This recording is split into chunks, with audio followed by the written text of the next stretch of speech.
Hi, and welcome to Meet a Google Researcher, a series where we get to meet some folks who are advancing the state-of-the-art in helpful technology, tackling some incredibly difficult problems. I'm Sara Mahdavi, and I'll be your host. This is a special opportunity for us to get to know some researchers behind the Imagen text-to-image model. Text-to-image models use AI and a training set, often a very large one, to somehow understand text and transform it into an image.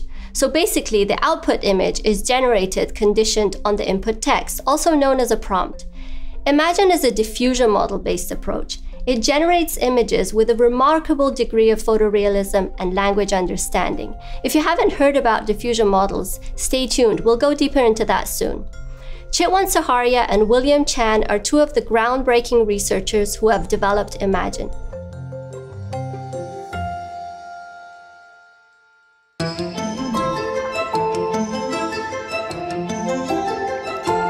Welcome, Chitwan and William. It's so nice to have you here. Tell me a bit about yourselves. Sure, so I can start. I'm Chitwan, and I was an AI resident at Google since 2019, and then I converted to full-time. Prior to that, I did my undergrad from India. Right now, I've been living in Canada since last 3 years, and I've been working on deep generative models for image generation, text generation, and things like that, yeah. Amazing. And William? Hi, I'm William. I'm a Chinese Canadian from Toronto, Canada. I started working at Google as an intern back in 2009-ish. I've been joining full-time in around 2017, and I've been just working on a variety of things, including deep generative models and obviously Imagen as well. Very excited times, very exciting projects. Tell me a bit about Imagen. What is it? So as you already described earlier, Imagen is a text-to-image generative model. So in a simple terms, let's say a user asks for a prompt that I want a photo of a dog riding a bike, and then Imagen will generate a corresponding image that satisfies that text prompt. But if I go into a deeper detail about how Imagen does that, so it's a diffusion model, and the way it generates an image is that it starts with random noise and gradually refines that noise into a proper image while conditioning on the text prompt that the user has specified. So Imagen with an E, how did we get there? Yeah, it was a really fun story. So when we came up, before we had the name Imagen, we were trying to figure out what to call our model. And a lot of the credits goes to one of our colleagues and intern, Jay Wang, who actually came up with the word Imagen. And Imagen has two parts, the IMA, which stands for image, and the GEN stands for generation. But we didn't call it Imagen, we decided to call it Imagen because it really emphasizes what we really were passionate about, was bringing imaginations to the users. Great. Yeah, and you can play with the word as well, right? And compared to Imagen, right? You can have imagination, imagining as, you know, typing a prompt, creating that image, which is great. So can you, Chitwan, tell me a little bit more about the differences between Imagen and other existing models? Sure. So Imagen is a diffusion model, and the way it generates an image is by starting from a random image and then gradually refining it into the final image. If you contrast it with other generative models, for example, autoregressive models, which have also shown a lot of success in these tasks, the way autoregressive model works is that it starts generating image from left to right, which from a normal point of view seems very counterintuitive, but it's very, very surprising at how effective that generative model is in generating images in that way. So all of these different models differ in the way they define the problem and the way they solve the problem. And it's really amazing that all of these models are able to solve the problem so effectively. Yeah, and what do you mean by left or right when you were talking about? So just think about an image as a combination of pixels, as a grid of pixels, and you start from the leftmost pixel and start generating images from starting there. Yeah. So you just first generate the first pixel, then the pixel to the right of it, and so on and so forth. Then you finish the first row, and then you start from the next row, and so on and so forth. So that does seem like a very counterintuitive approach, but it really, really works. Yeah, it does. Where does Imagen work best? Are there any areas that it doesn't really do so well and others that it does amazing? So I think that when you play around with Imagen, and it's not just for us, for anyone who plays around with any of these text-to-image models. So first of all, I really want to say that the capabilities that these models are showing is not something that we had ever thought of that would be possible. And it's really amazing at what these models are capable of doing. But it's also the case that if you play with these models for a couple of hours, you will realize that these models are not perfect. There's a lot of flaws with these models at this point, which gives us opportunity to actually improve these models in the future. So just to give you an example, something as simple as the model does understand what a zebra on a field would look like. But if you ask the model to generate 10 zebras on a field, the model does not know how to count properly. So all of these compositionalities are still missing from the model, but it really gives us an opportunity to think more about how to solve these small problems that exist with these models. But it's still really great that all the other complex tasks, like combining different concepts together, the model is really good at doing that. Okay, so like it can combine a capybara with a zebra, but it can't do 10 of them. Yeah, it's surprising, right? Okay, yeah. Have you had any experience, William, with like where you think the model is not performing very well versus areas that it does? Yeah, so I think it's really back to what Chitwan said. I think the model is very good at understanding language, but there is still flaws in understanding language. We can't do counting properly. We can't do positional relationship properly.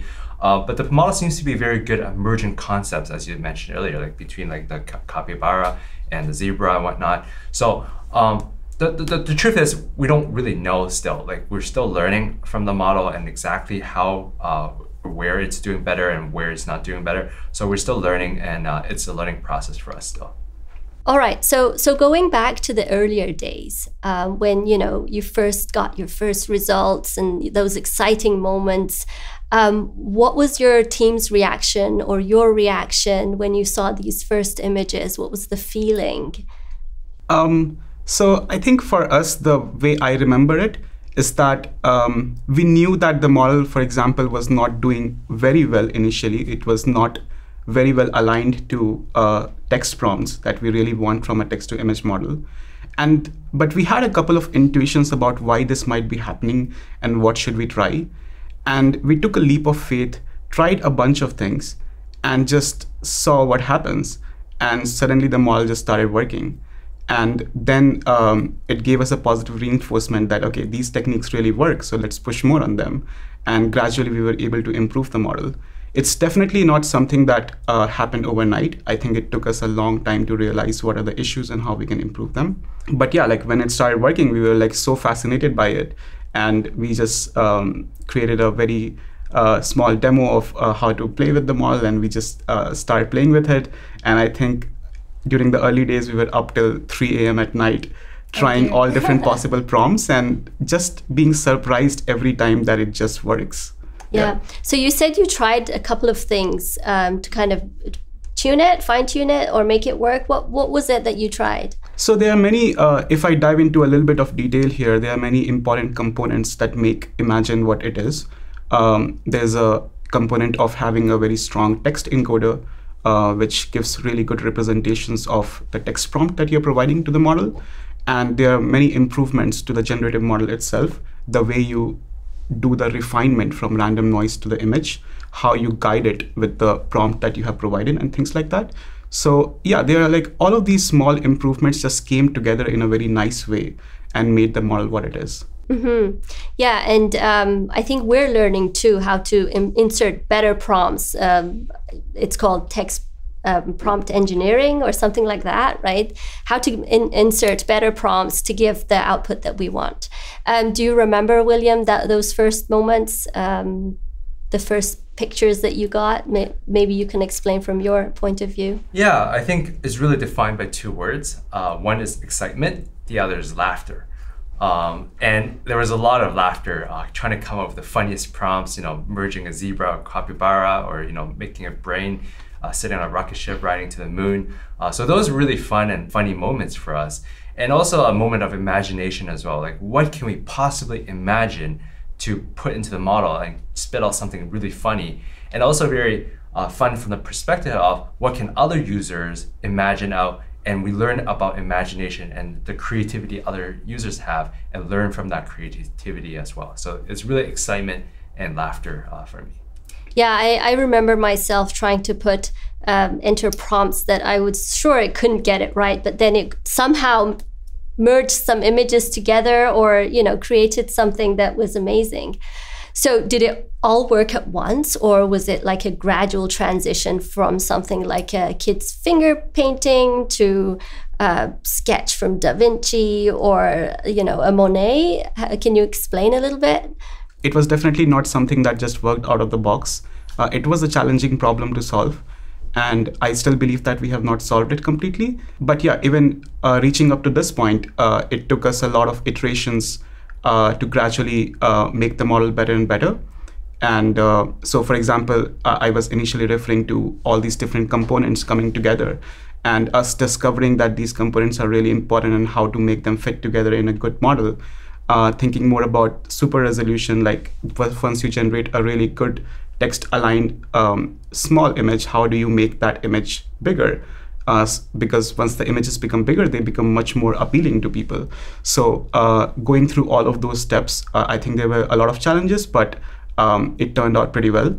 But yeah, I'm also looking forward to finding out all of these limitations that these models still have and figuring out how to solve some of them. Mm-hmm. We actually have a screenshot of those initial pictures. Can you tell me a little bit about what they are? How did you come up with that prompt?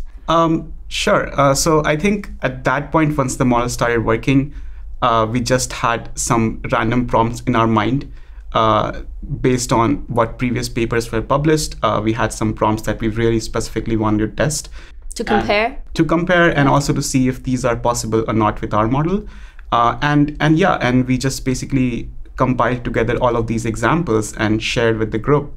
And yeah, that was like the aha moment that it really works. And everyone was really surprised, and not only internally, but externally as well. What was the reaction of the research community outside of Google? I think, or at least I would like to think, it's mostly excitement. The community has been moving very quickly from the open source community as well, especially like say Stable with Diffusion. There's also like obviously OpenAI and Midjourney as well. So I think there's a lot of excitement in the community overall, really demonstrating that these generative models are really working today, and not just working, but it brings laughter to people's faces. So that's one of the reasons I think this is really exciting times for us. Yeah. And you can spend hours without knowing how time flies playing with these models. So are you artists? I would say not. Do you consider yourselves artists now with these tools? Probably a bit of a better artist than I was before, for sure. But in still, what sense? Maybe like I can say initially I was not able to come up with good prompts, like you figure out that, okay, the model works, but then you are asked to type a prompt and your mind just goes blank. Like, okay, it's not something that I'm good at. And for example, we have a colleague, Kamyar, who is also an author in the paper, and he was really good at creating some really interesting prompts. And a lot of the images that we see in the paper are part of his contributions. So, and also like, even though this model has been around for 2 or 3 months now, if you see the images that are generated by artists, even right now, they still keep surprising us. So all of these things make me believe that I'm definitely not good at this job of prompt engineering. And this is something better left to professional artists. Yeah. What about you, William? How much art do you do? I don't think I do any real art, and I don't consider myself as an artist. But this Imagen moment really helped me appreciate art a lot more. Like every prompt or every image, even like music, and going to the MoMA here, it really makes me feel like the story behind it, the creativity behind it, the imagination behind it, and it's really opened my eyes to appreciate art a lot more.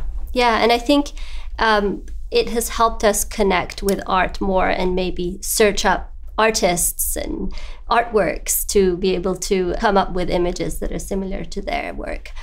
How can Imagen be used as an assistive tool for artists?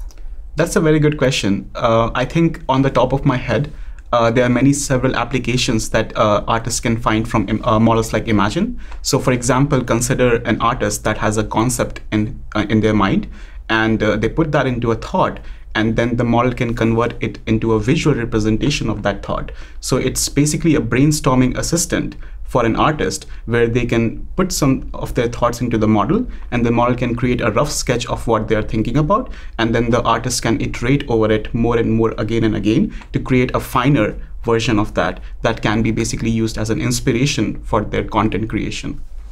Yeah, just to add to Chitwan, I think the vision also has 3 parts. One of them is to amplify artists' own creativity.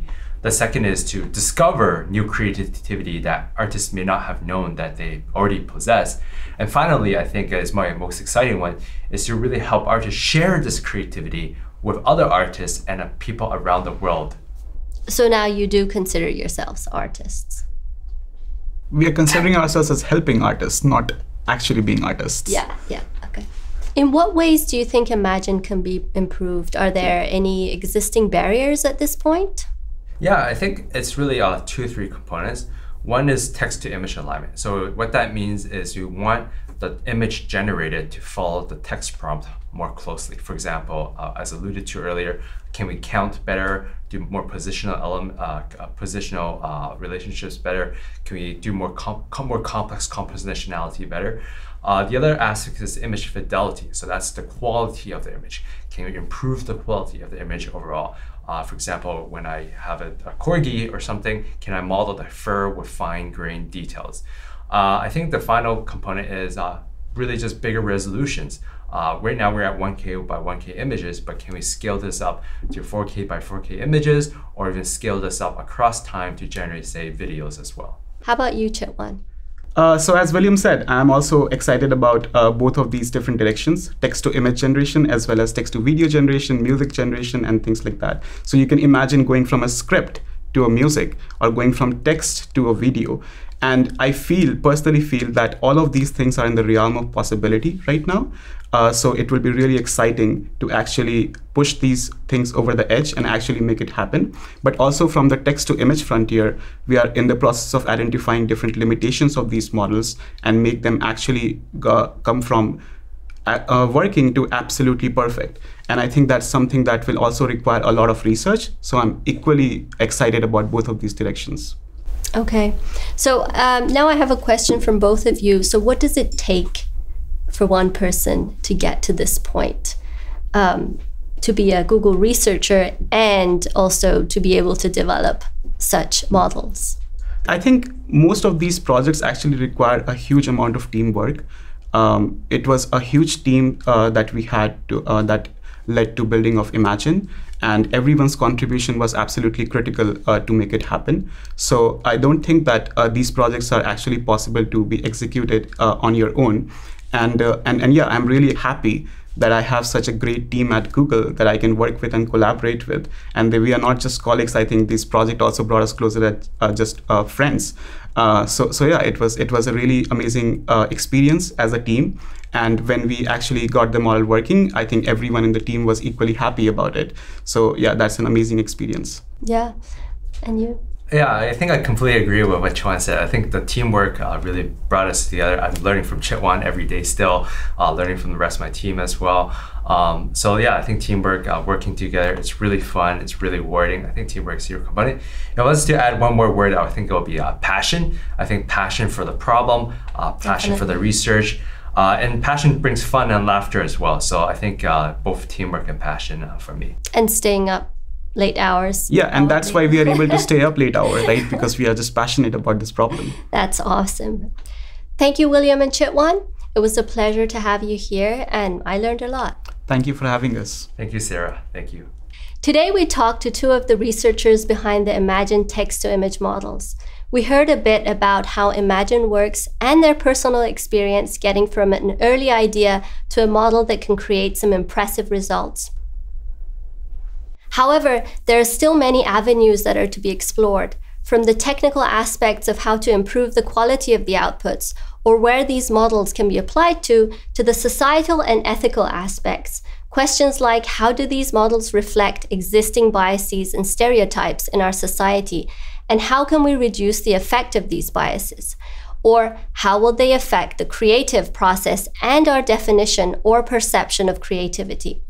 For what's worth, having played with Imagen myself, I've been able to put my thoughts and words into pictures much easier and faster than I did before. And I've had a lot of fun creating things I never knew I was capable of. Thanks so much for being with us, and stay tuned for more.